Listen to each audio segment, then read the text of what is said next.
Assalamualaikum warahmatullahi wabarakatuh. Waalaikumsalam warahmatullahi wabarakatuh.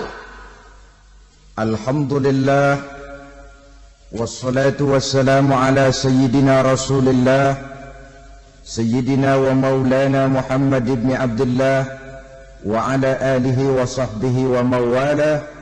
La hawla wa la quwwata illa billah, amma ba'du. Bapak-bapak, ibu-ibu, saudara-saudara kaum muslimin rahimakumullah. Kapan kiamat itu akan datang?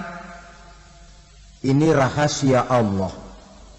Jangankan kita yang orang awam, baginda Nabi sendiri tidak diberitahu oleh Allah kapan kiamat itu akan terjadi. Tetapi sungguh pun demikian, banyak hadis-hadis yang menjelaskan ciri atau tanda-tanda datangnya kiamat. Nah, kalau sudah bicara soal tanda kiamat itu ada dua. Pertama yang disebut alamatus sughra, tanda-tanda kecil. Ini waktunya masih ada tenggang. Ada yang dinamakan alamatul kubra, tanda-tanda besar. Artinya kiamat sudah diambang pintu. Apa tanda-tanda kecil dari datangnya hari kiamat itu? Misalnya kata Nabi, apabila ilmu sudah diangkat oleh Allah. Artinya apabila ulama sudah banyak wafat, minat orang belajar agama berkurang, lalu kebodohan nampak merajalela di mana-mana, zina dikerjakan secara terbuka, minuman-minuman keras jadi kebanggaan, itu termasuk di antara tanda-tanda kecil terjadinya hari kiamat. Apalagi misalnya iza waladatil ammatu rabbataha, apabila budak sudah melahirkan tuan.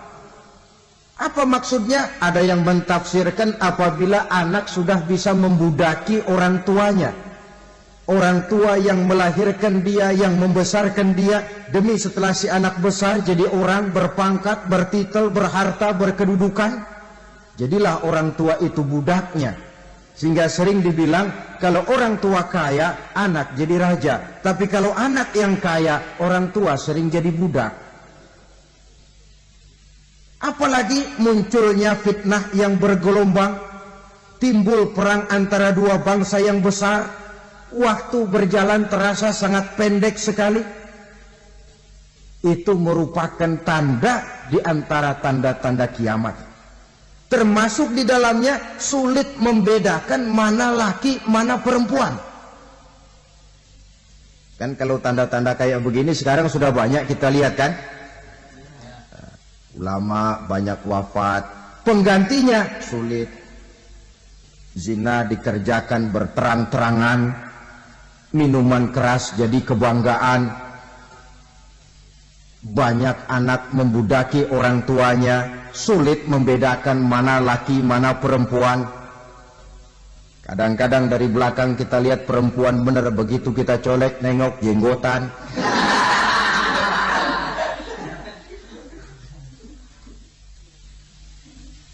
Ini termasuk tanda-tanda kecil. Masih ada tenggang sampai akan terjadinya kiamat itu. Nah, yang dimaksud dengan tanda-tanda besar, ini tanda besar artinya kiamat sudah diambang pintu.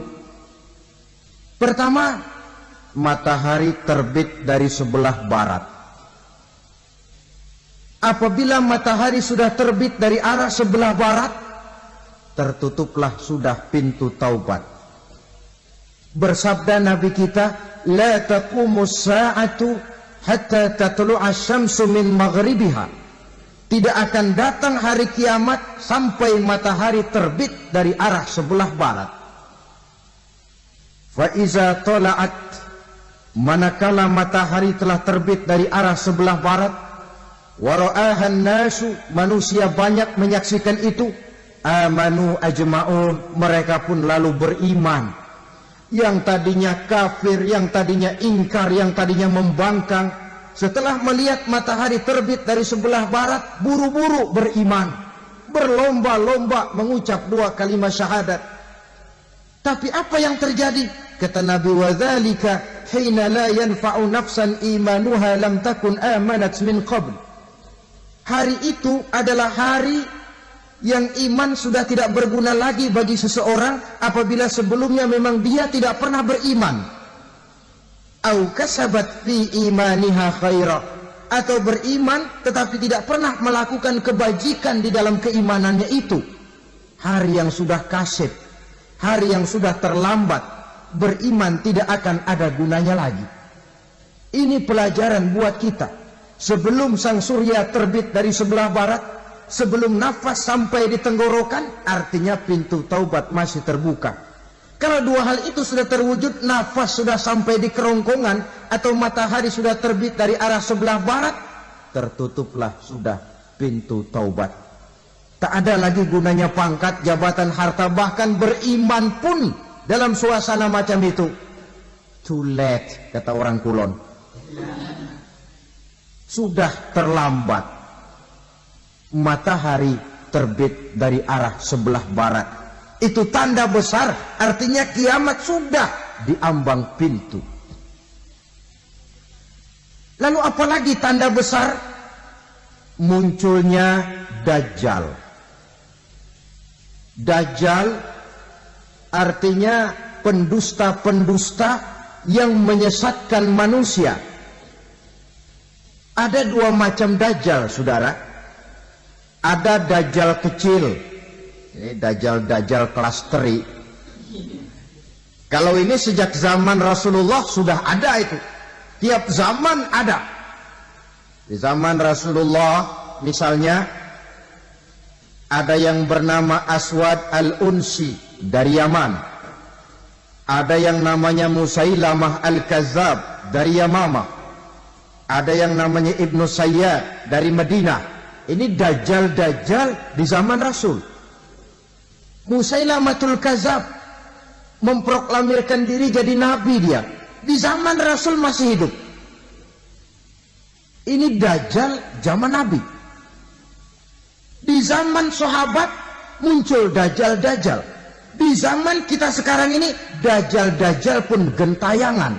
Dajjal-Dajjal kelas teri. Kerjanya mendustakan manusia, menyesatkan manusia, memalingkan manusia dari jalan yang benar dan diridhoi oleh Allah Subhanahu wa taala. Adapun yang merupakan tanda besar dari datangnya kiamat, Dajjal-Dajjal kelas kakap. Pembohong-pembohong besar yang menyesatkan masyarakat manusia berpaling dari jalan Allah mengikuti jalan mereka. Apa sih ciri Dajjal itu? Kata Nabi dalam hadis Bukhari Muslim, Innad Dajjal, sesungguhnya yang namanya Dajjal itu yakhruju, satu saat akan muncul mendekati hari kiamat. Wa inna ma'ahu ma'an, si Dajjal ini membawa air, wa naran, dan juga membawa api. 2 simbol. Di tangan yang satu dia bawa air, di tangan yang satu dia bawa api. Wa ammal ladzi yarahu an-nasu ma'an fanarun. Adapun yang orang banyak lihat air, hakikatnya adalah api. Yang dilihat api, hakikatnya adalah air. Oleh sebab itu, kalau api yang ditawarkan, ambillah air.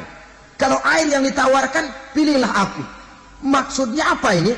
Ini bahasa simbol, saudara-saudara. Dajjal bicaranya seolah-olah untuk kepentingan manusia. Menawarkan surga. Surga yang dia tawarkan hakikatnya neraka. Hai manusia, kalau kau mau bahagia, jangan dekat-dekat dengan agama. Solat itu tidak efektif dan efisien, tidak produktif dari segi ekonomi itu. Menghadiri majelis taklim cuma buang-buang waktu. Tahajud, tasbih, tahlil, baca Quran, apa itu? Pekerjaan mubazir saja. Hidup ini cuma sekali, masa yang cuma sekali, manfaatkan dengan sebaik-baiknya. Mumpung, dibawanya sifat mumpung tetapi dalam pengertian yang sangat negatif. Bicaranya seolah-olah untuk kepentingan manusia, tetapi sebenarnya menjerumuskan manusia. Menawarkan air, tapi sebenarnya api. Menawarkan api, tapi hakikatnya air.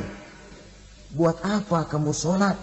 Buat apa kamu bayar zakat? Buat apa kamu puasa? Surga yang dicanangkan Dajjal, hakikatnya neraka. Neraka yang digambarkan Dajjal, pada dasarnya adalah surga. Jadi memutarbalikkan fakta itu kerjaan Dajjal. Yang hak jadi batil, yang batil dibilang hak, yang benar jadi salah, yang salah malah jadi benar. Tuntunan disuruh jadi tontonan, tontonan malah menjadi tuntunan. Itu pekerjaan Dajjal profesinya. Zamannya Nabi Adam, Dajjalnya kan iblis. Betul? Betul. Apa sih dan kerayuan iblis itu? Allah setelah menciptakan Nabi Adam kan bilang, Adam, kau dan istrimu Hawa tinggal di surga ini. Seluruh fasilitas yang ada di surga persilahkan kau nikmati. Satu yang tidak boleh, jangan coba-coba dekati pohon khuldi. Dekat saja jangan, apalagi sampai memetiknya. Datang Dajjal yang namanya iblis ini. Adam, kamu tahu nggak kenapa tidak boleh makan buah khuldi? Ya nggak tahu, pokoknya saya dilarang. Bodoh kamu, Dam. Khuldun artinya kekal. Kalau kamu makan itu buah, kau akan kekal di surga buat selamanya. Allah tidak kepengen, maka dilarang kamu makan buah khuldi. Kalau kau ingin kekal di surga, Adam, makan saja. Saya bicara begini ini untuk kepentingan kamu, Adam. Ini kan ciri-ciri Dajjal. Bicaranya sih seolah-olah untuk kepentingan Nabi Adam. Hakikat sebenarnya menjerumuskan Nabi Adam supaya ingkar dan melanggar larangan dari Allah Subhanahu wa ta'ala. Jadi setelah muncul Dajjal, timbul kekacauan-kekacauan di masyarakat. Banyak yang terpengaruh, terpedaya dan terpesona. Termasuk mereka yang memproklamirkan diri jadi nabi.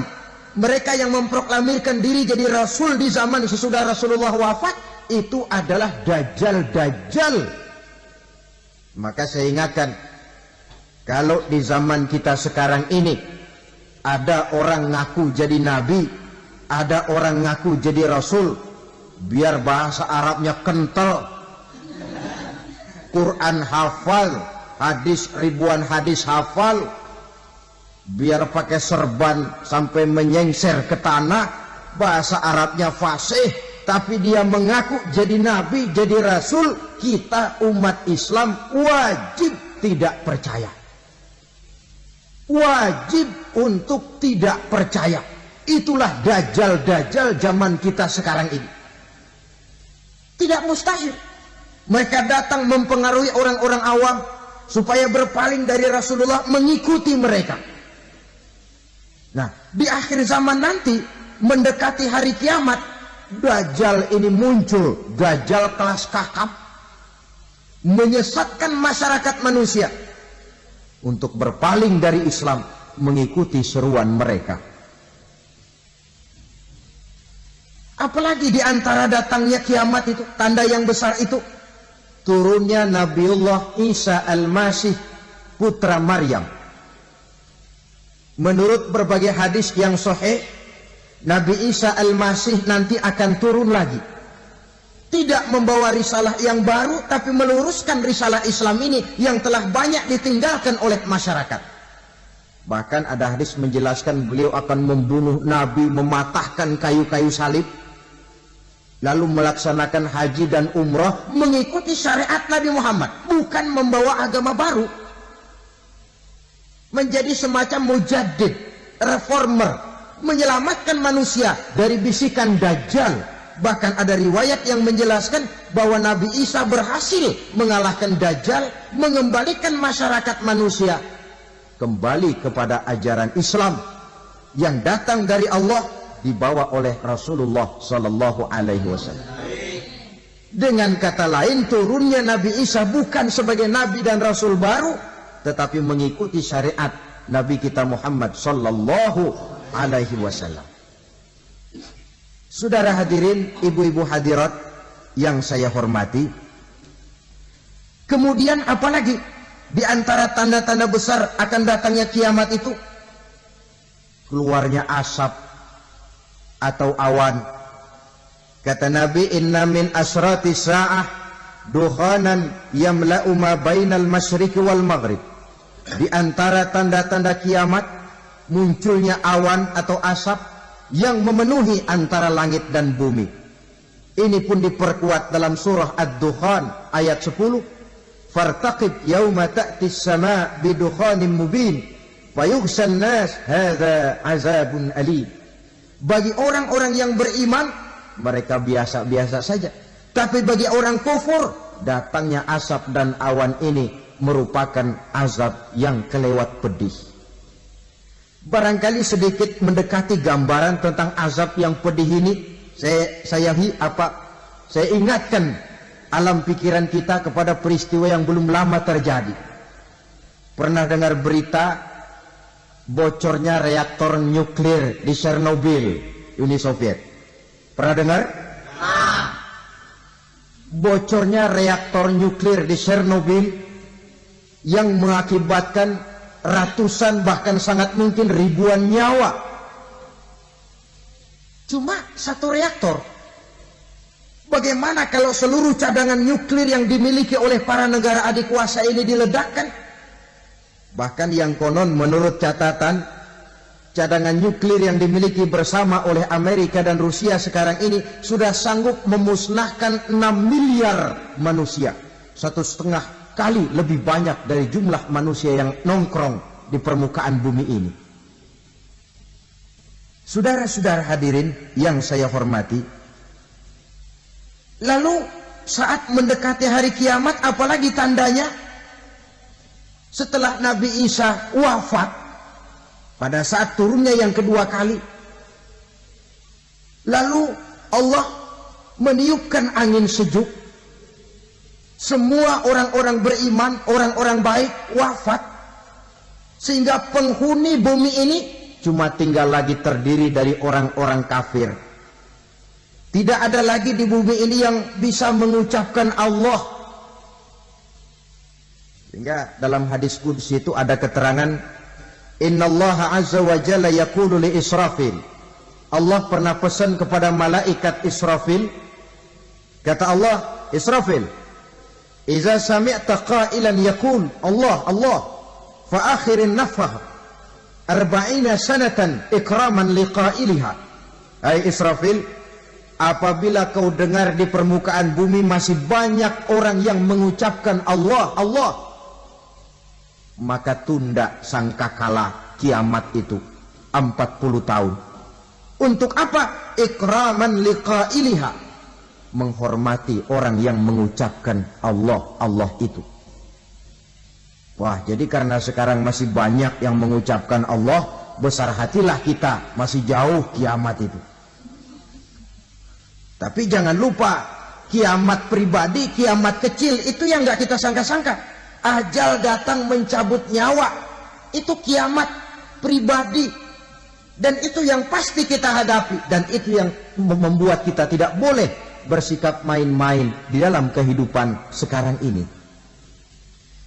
Saudara hadirin yang saya hormati, tidak ada lagi orang-orang muslim. Seluruh penduduk dunia ini kafir. Lalu terciptalah struktur sosial yang berlandaskan prinsip hidup semau gue. Bakal terjadilah prinsip di mana yang kaya menyantap yang miskin, yang kuat menindas yang lemah. Hidup sudah bagaikan di rimba belantara. Berlaku hukum rimba, siapa yang kuat dia yang menang, siapa yang lemah menjadi mangsa.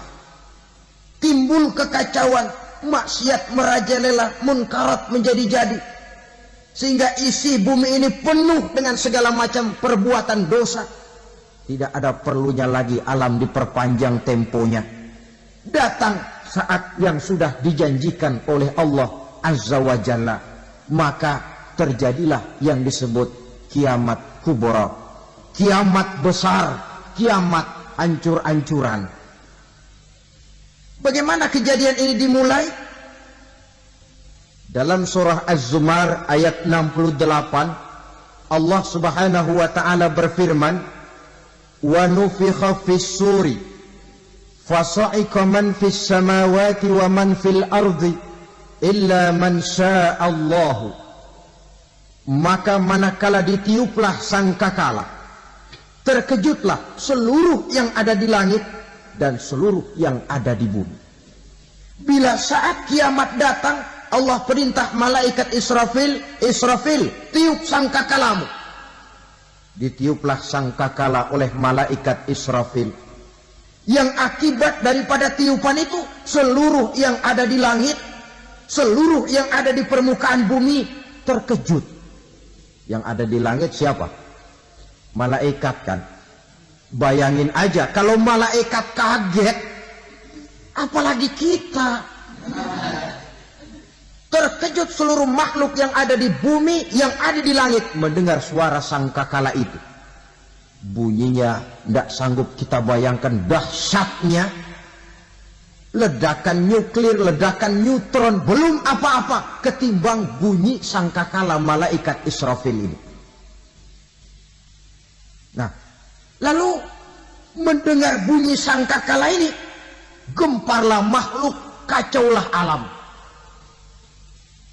Bumi gempa, planet-planet bertabrakan, gunung meletus, air laut tumpah ke darat, angin topan bertiup, halilintar menyambar. Lalu semua yang bernama hidup mati total. Mati bareng tanpa persiapan. La haula wala quwata illa billah. Saya kadang-kadang dalam tafakur bermohon, ya Allah, mudah-mudahan saya nggak nemuin kiamat beneran. Ngeri, nggak bisa kita bayangkan macam apa suasana seperti itu. Allah saja banyak memberikan gambaran, misalnya Al-Qari'ah, wa mal qari'ah, wa ma adraka mal qari'ah. Kejadian yang menggemparkan. Tahukah kamu apa kejadian yang menggemparkan itu? Yauma yakunun nasu kal farasil mabsus wa takunul jibalu kal ihnil manfus. Pada saat itu manusia berterbangan bagai kupu-kupu. Gunung berterbangan seperti kapas ditiup angin. Gunung saja macam kapas, konon lagi manusia. Kematian total, mulai semut sampai gajah mati. Jin mati, iblis mati, malaikat mati. Malaikat saja mati. Saudara hadirin yang saya hormati, kematian total yang tanpa persiapan. Orang bilang, Pak, kalau mati bareng begitu yang repot malaikat maut dong ya. Cabut sana, cabut sini. Itu kalau menurut logika kita. Mestinya begitu menurut logika. Tapi logika juga yang bilang nggak perlu serepot itu. Sebab untuk mematikan listrik di wilayah DKI, di wilayah Jakarta, nggak perlu tiap rumah didatengin matiin ya lama. Cukup dari kantor pusatnya saja PLN, tekan satu tombol, gelaplah seluruh Jakarta. Saudara hadirin yang saya hormati, kematian total. Lalu setelah kematian total, planet-planet juga mati, dalam arti tidak bergerak dan beredar. Angin mati, dalam arti tidak bertiup. Air mati, dalam arti tidak ada riak gelombang. Pokoknya semua mati. Kullu nafsin za'iqatul maut, semua yang bernafas mati. Dalam ayat lain, kullu man 'alaiha fan, semua yang ada di permukaan bumi fana. Yang kekal cuma Allah Subhanahu wa ta'ala. Yang paling belakang mati malaikat maut dan malaikat Israfil. Tapi mati juga sesuai dengan janji Allah. Menurut hadis Bukhari Muslim dari Abi Hurairah, masa tenggang waktu antara kematian total pada tiupan sangkakala pertama dengan proses kebangkitan pada tiupan sangkakala kedua 40 lamanya. Tidak dijelaskan oleh Abi Hurairah 40 jam, apa 40 hari, apa 40 tahun.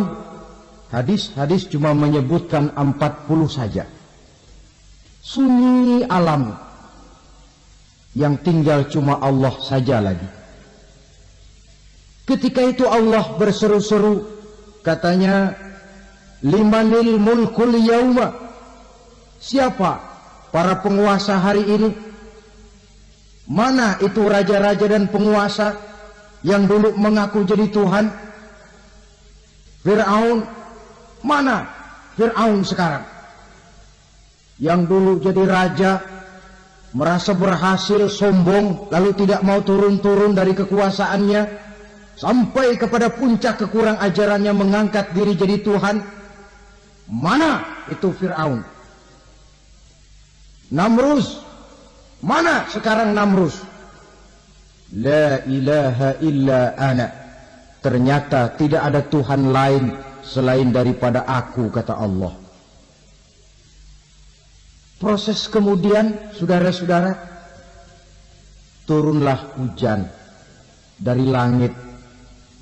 40 lamanya hujan itu. Tidak jelas juga 40 jam atau 40 hari. Setelah air turun membasahi, datanglah tiupan sangkakala yang kedua. Semua yang bernama mati bangkit dari kuburnya masing-masing. Ini yang disebut Yaumul Ba'thi, hari kebangkitan. Allahu Akbar.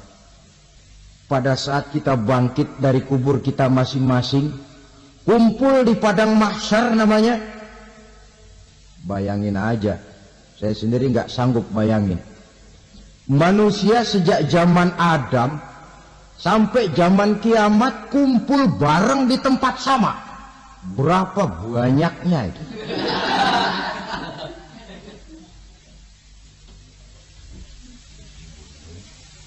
Dan yang luar biasa menurut satu riwayat, pada saat bangkit itu, Masya Allah, roman muka kita berubah, disesuaikan dengan amalan kita waktu di dunia ini. Barang siapa yang waktu di dunia amalannya itu amalan tikus, di akhirat nanti dia bangkit dari kubur, mukanya seperti muka tikus.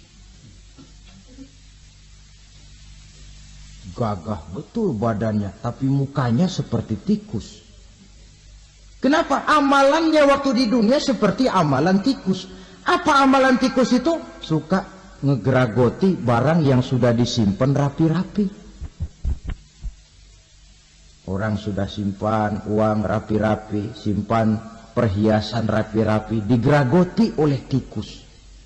Maling-maling, pencoleng-pencoleng, koruptor-koruptor, itu nanti di akhirat nanti kita lihat mukanya seperti muka tikus. Oh, ini waktu di dunia suka nyolong, hanya seperti muka tikus. Barang siapa yang waktu di dunia ini amalannya itu amalan macan, dia akan bangkit nanti mukanya seperti muka macan. Apa amalan macan? Macan itu amalannya menang-menangan. Orang yang mau menang saja, nggak mau mengalah. Coba lihat di hutan. Kenal hutan nggak? Nah. Di hutan, raja hutan di mana-mana pasti macan. Betul kan? Betul. Padahal hutan belum pernah bikin pemilihan umum. Tapi macan tidak peduli ada pemilihan umum apa tidak, pokok saya raja. Sebab apa? Macan jadi raja itu bukan karena benar, tapi karena kuat jadi raja. Setelah dia jadi raja, rakyat hutan yang mesti dilindungi malah dimakan oleh raja macan. Kambing rakyat hutan dimakan oleh macan. Ayam rakyat hutan dimakan oleh macan. Itu nanti kita lihat di akhirat itu mukanya seperti muka macan, gagah betul.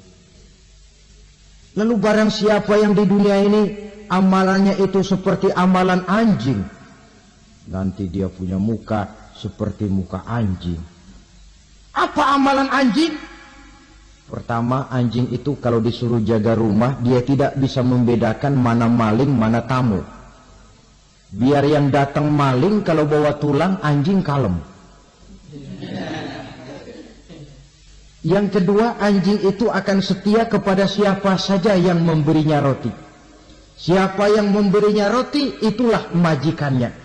Apa kata majikannya, pasti dia laksanakan. Soal benar atau salah, dia tidak peduli. Setelah anjing dapat roti, dia tidak punya pilihan lain kecuali bilang, abdi mah kumaha juragan wae ayeuna mah.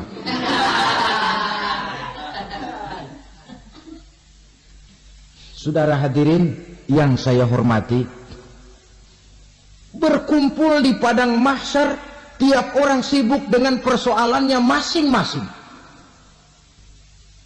Matahari waktu itu didekatkan oleh Allah, panas luar biasa. Ada yang saking panasnya itu mencucurkan peluh keringat sampai sebatas mata kakinya.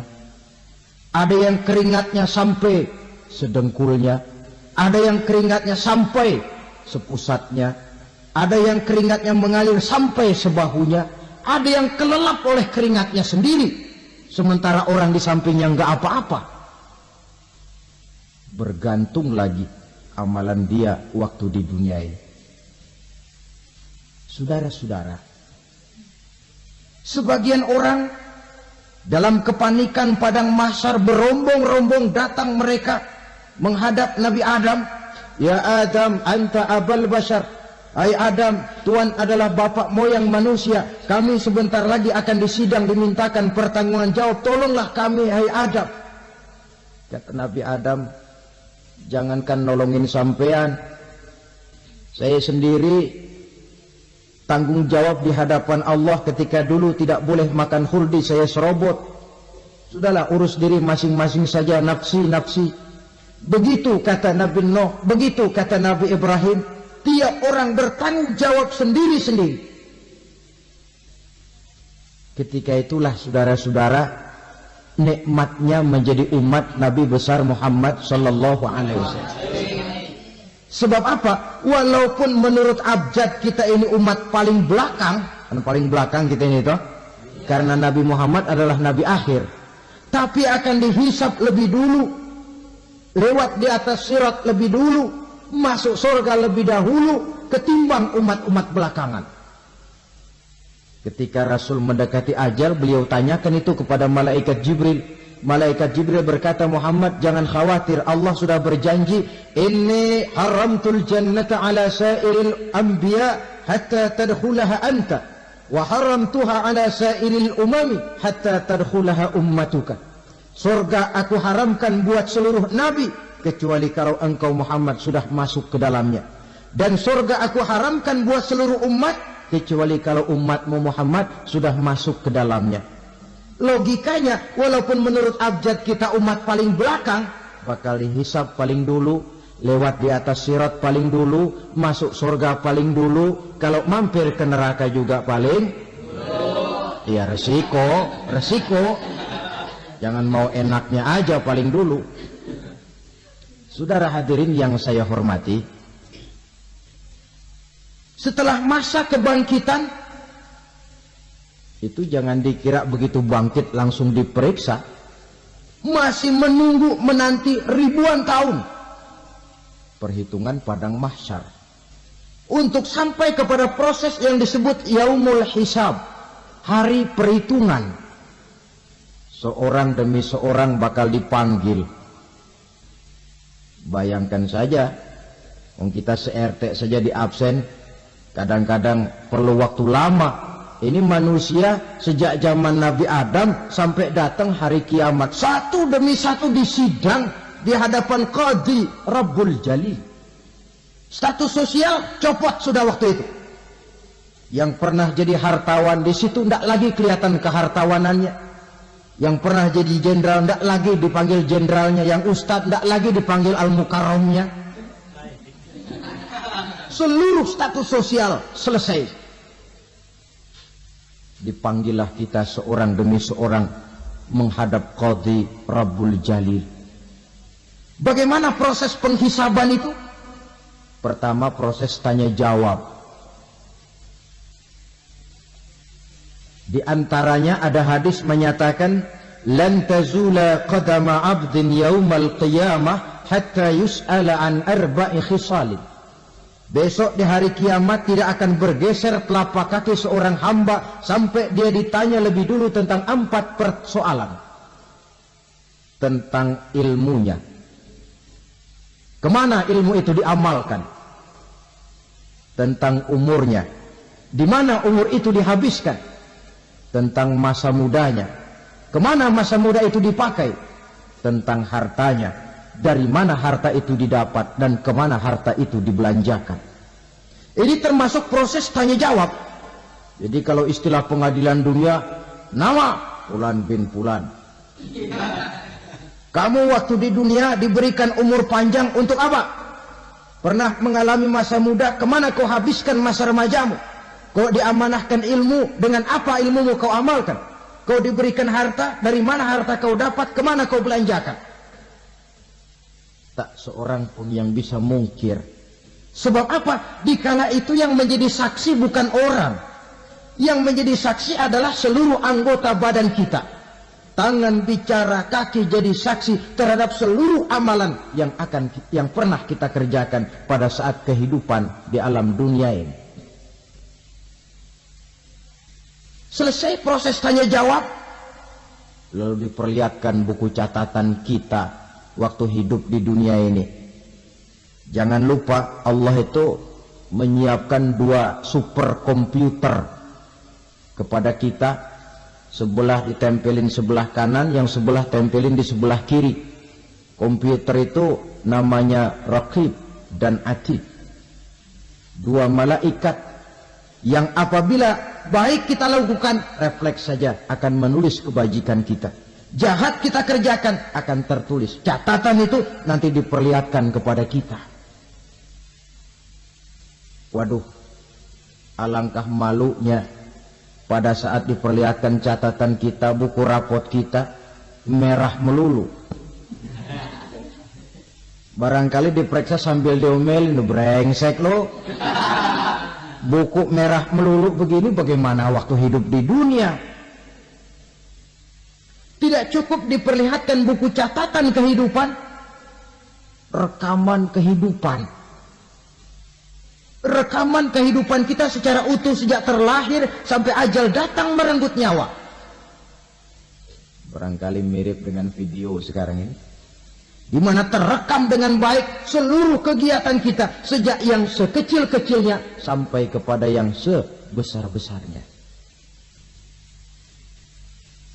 Untuk kemudian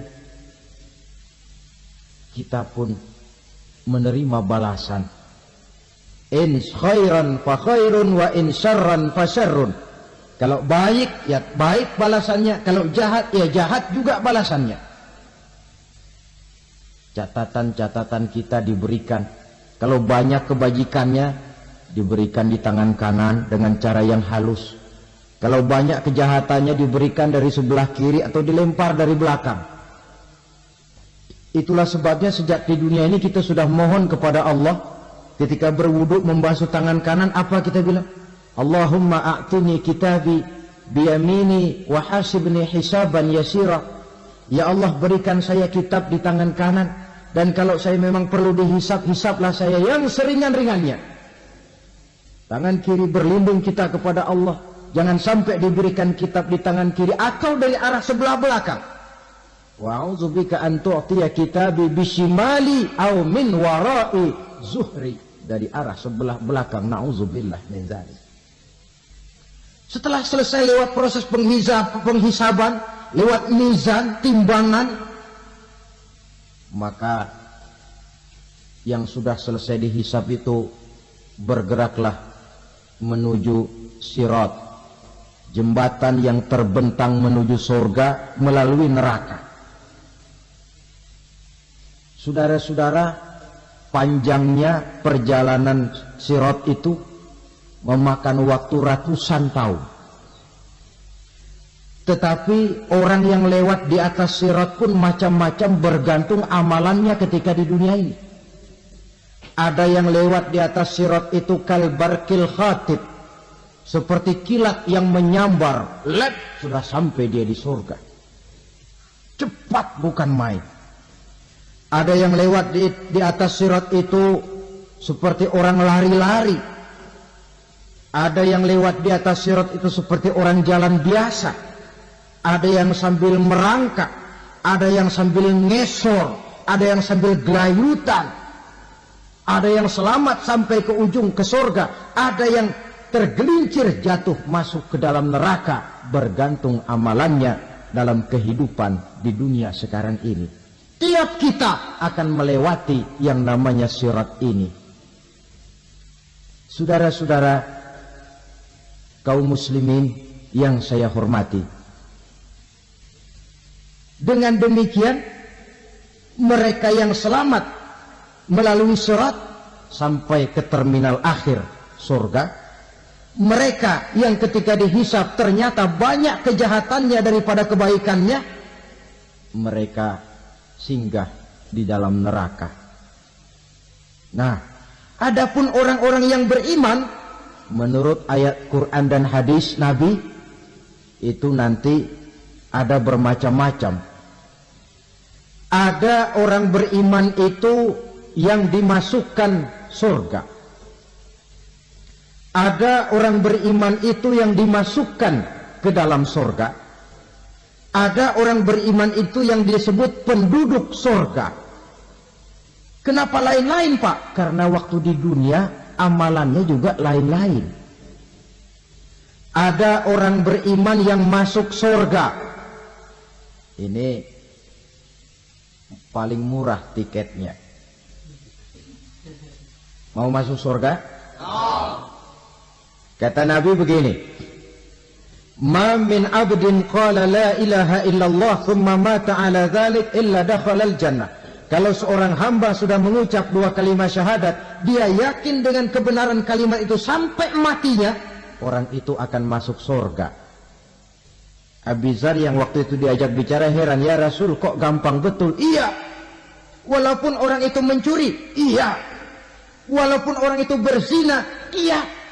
Biar dia mencuri, biar dia berzina, kalau dia sudah mengucap dua kalimat syahadat, dia yakin dengan kebenaran kalimat itu sampai matinya, itu orang akan masuk surga. Jadi masuk surga cukup dua kalimat syahadat, yakin sampai mati, masuk surga. Itu perkara masuk.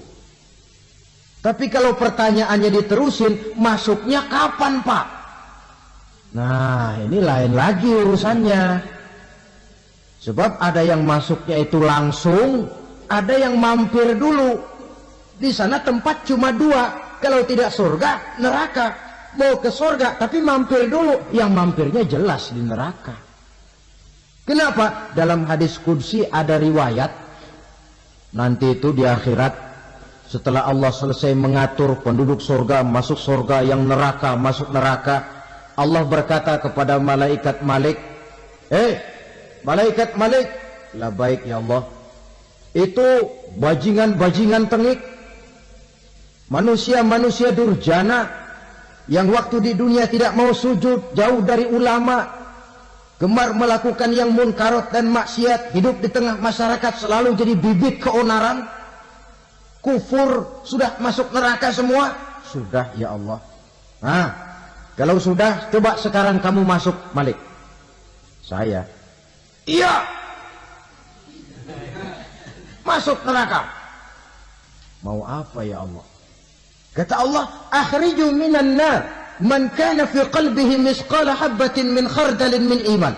Kau masuk neraka, cari di dalam neraka orang-orang yang ada imannya walaupun kecil sebesar biji zarah, angkat mereka keluar. Masuk malaikat Malik ke neraka, Cari orang yang ada imannya, korek. Ya repot, udah pada gosong. Yang ada imannya diangkat ke atas, yang ada imannya diangkat ke atas. Lalu dimandikan di Nahrul Hayat, namanya sungai kehidupan di akhirat nanti. Cakep lagi rupanya, bersih lagi wajahnya, apel di hadapan Allah. Kata Allah, bagaimana mas? Kapok nggak sampean? Kapok ya Allah. Nah, kalau kapok, idhab fadkhulil jannah. Pergi, masuk surga sana. Berangkat mereka ke surga. Ketemu sama teman-temannya yang udah sampai lebih dulu, yang nggak pakai mampir lagi. Terjadi dialog. Kata teman-temannya yang udah pada nyampe duluan, mas, iya, emang baru sampai? Oh, saya baru sampai. Memang mampir di mana dulu mas? Kita sudah lama sampai di surga. Saudara buka surah Al-Muddatsir ayat 34-35. Ma salakakum fis saqar? Kenapa kamu mampir di neraka Saqar?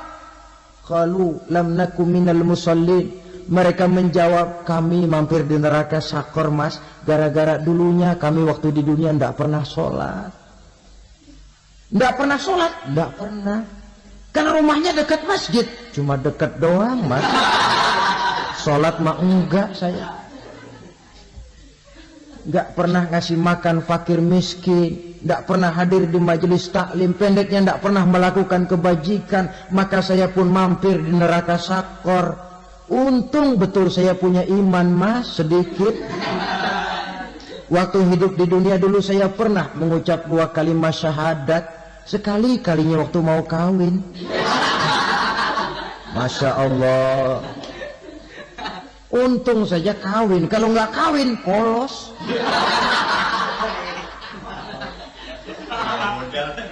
Itu juga pengurus sudah setengah mati ngajarin. Asyhadu alla, asyaduaan.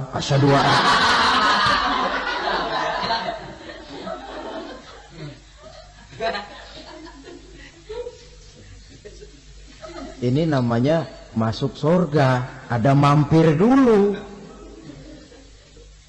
Ada pula orang mukmin itu yang dimasukkan surga. Namanya dimasukkan kan terima beres. Saya masuk ke rumah, jalan sendiri, cari tempat sendiri. Saya dimasukkan ke dalam rumah, terima beres, pokok ada di dalam, itu dimasukkan namanya. Nggak pakai mampir. Tapi tentu tiketnya lebih mahal ketimbang yang pertama tadi. Apa kata Allah? Innal ladzina amanu wa amilus shalihat la ukaffiranna anhum sayyi'atihim wa la udkhilannahum jannah. Sesungguhnya orang-orang yang beriman kemudian beramal soleh, kami hapuskan segala dosa dan kesalahannya, kami masukkan mereka ke dalam surga. Lihat ayatnya. Allah yang memasukkan, kita yang dimasukkan. Tidak pakai transit, tidak usah mampir. Cuma tidak cukup syahadat, tidak cukup amanu, tapi diiringi dengan wa'amilus salih. Iman, amal. Tidak cukup syahadat, lalu dibuktikan dia sholat, dia zakat, puasa, lalu dia melakukan berbagai macam kebajikan. Ini yang menyebabkan dia tidak pakai mampir di tempat yang bernama Saqar. Lalu ada pula orang mukmin itu yang disebut penduduk surga. Wah, ini sudah VIP ini. Ashabul jannah, penduduk surga. Siapa mereka? Kata Allah, innal ladzina amanu summa istaqamu fala khaufun 'alaihim wa la hum yahzanun ulaika ashabul jannah hum fiha khalidun. Sesungguhnya orang-orang yang beriman lalu istiqamah, tetap dalam melaksanakan perintah Allah, tidak goyah, tidak labil tapi stabil, istiqamah, mereka tidak takut dan tidak bersedih hati. Merekalah penduduk surga. Iman, istiqamah. Tidak punya duit, sembahyang. Banyak duit, sembahyang. Miskin, sembahyang. Kaya, tetap sembahyang. Istiqamah.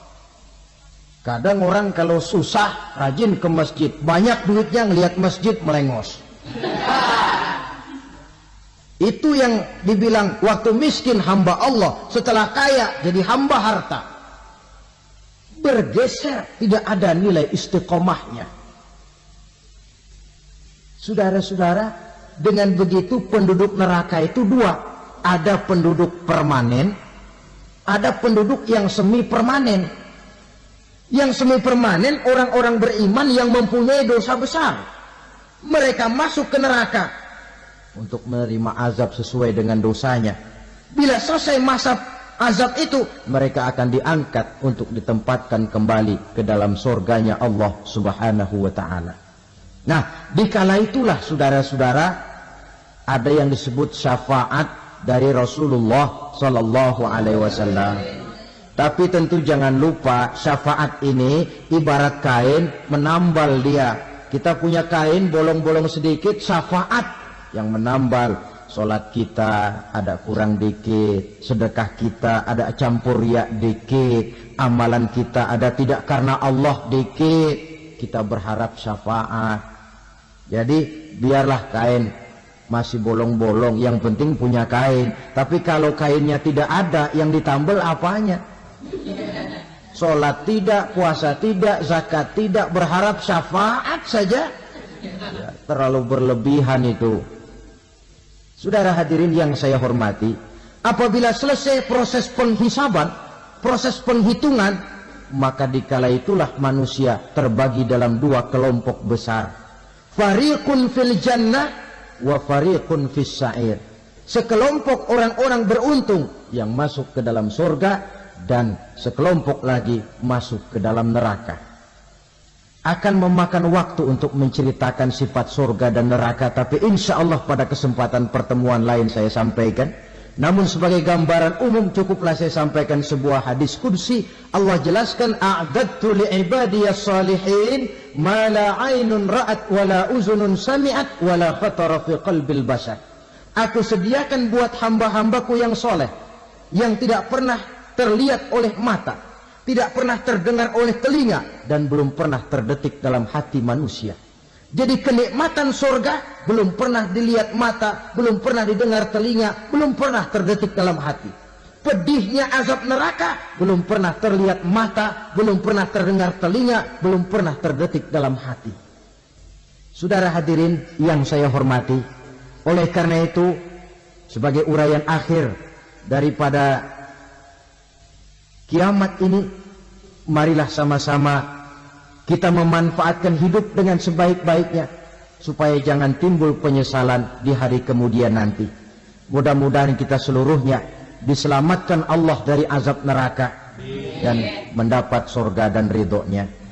Sekian dan demikianlah pertemuan kita kali ini. Terima kasih banyak atas segala perhatian. Mohon maaf atas segala kekurangan. Usikum wa nafsi bitaqwallah. Wassalamualaikum warahmatullahi wabarakatuh.